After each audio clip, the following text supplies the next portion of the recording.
하나님의 크신 은총과 은혜가 오늘도 살아가시는 모든 삶의 자리마다 충만하시기를 기원합니다.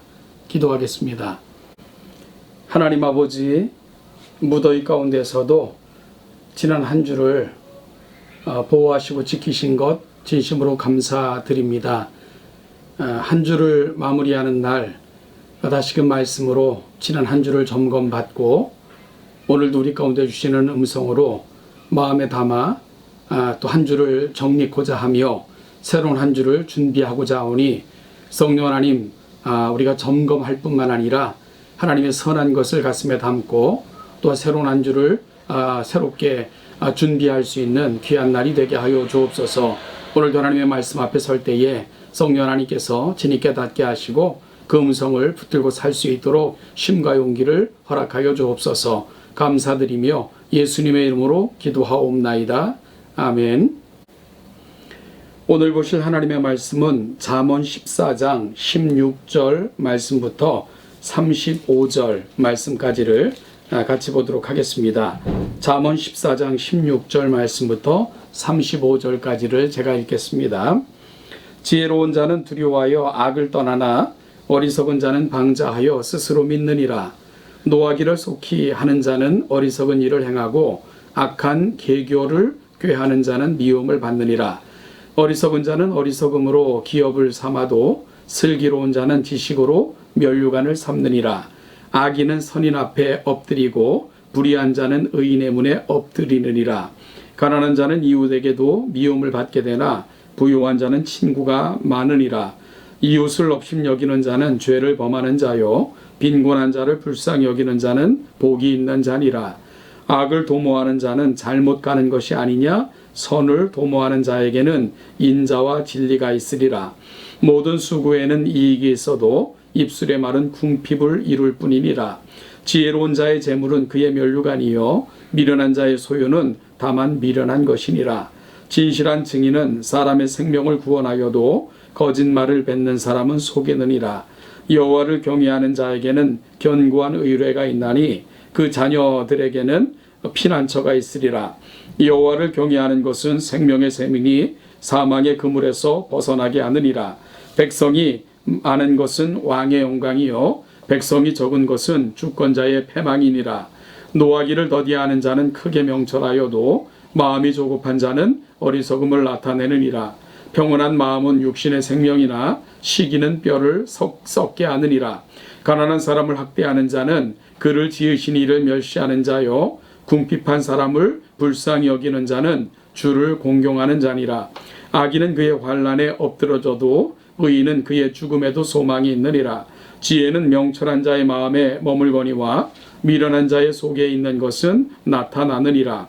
공의는 나라를 영화롭게 하고 죄는 백성을 욕되게 하느니라. 슬기롭게 행하는 신하는 왕에게 은총을 입고 욕을 끼치는 신하는 그의 진노를 당하느니라. 아멘. 잠언에서의 지혜는 단순한 처세술이 아니라 나와 이웃 그리고 나라를 위해 함께 성장하는 지혜입니다. 그런 지혜는 어떠한 지혜일까?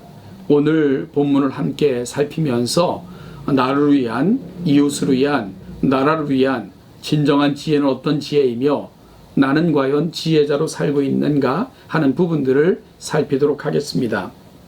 그럼 먼저 이웃과 나라를 위한 지혜의 특징은 무엇일까를 살펴보고자 합니다. 이웃과 나라를 위해 선한 일을 도모하는 자는 하나님과 이웃의 사랑을 받게 됩니다. 선한 이웃은 가난한 이웃을 무시하지 않고 하나님을 공경하는 자세로 이웃을 불쌍히 여기며 진실한 증인이 되고 이웃에게 쉽게 화를 내지 않고 이웃의 잘됨을 시기하지 않습니다. 한편 의로운 백성은 성실하게 일하며 재물을 얻는 사람이며 공의를 행하여 나라를 영화롭게 만들고 슬기롭게 행하여 왕의 은총을 얻습니다. 이런 백성이 많은 것은 왕의 영광이라고 잠언 기자는 설명하고 있습니다. 하지만 악한 이웃은 이웃의 것을 빼앗으려고 악한 계교를 꾸미고 급하게 화를 내고 가난한 이웃을 학대하고 업신여기며 이웃에 대해 거짓 증언을 하며 이웃의 잘됨을 시기합니다. 악한 백성은 죄로 백성을 욕되게 하고 왕을 수치스럽게 만들어 진노를 당합니다.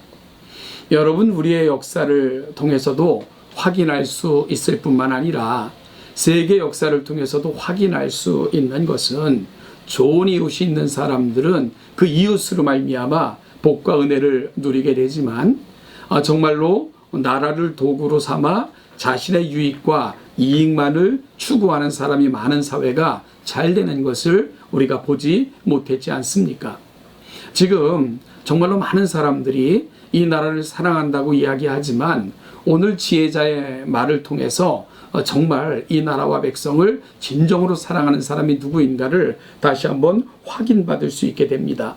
따라서 위의 목록들을 보면서 나는 누군가에게 선한 이웃인지 교회와 국가를 세우는 사람인가를 하나하나 점검하는 가운데 정말 이웃을 위해 또한 우리가 살아가는 시대와 나라와 국가를 위해서도 좋은 이웃이며 시민이 되기를 또한 소망하며 기도하는 그런 시간이 되기를 간절히 소원합니다.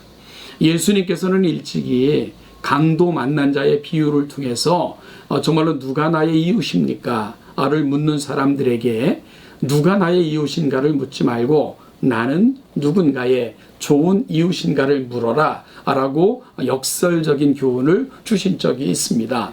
오늘 이 시간 우리가 더불어 살아가는 사람들에게 또한 태어나는 이 시대와 국가 앞에 좋은 이웃이며 시민이 되기를 다시 한번 마음에 담는 그런 시간이 될 수 있기를 소원합니다. 여러분, 그래야 우리 자녀들이 살아가는 세상은 조금 더 하나님의 은총과 은혜를 받고 누리는 그런 사회가 될 수 있을 것이기 때문입니다.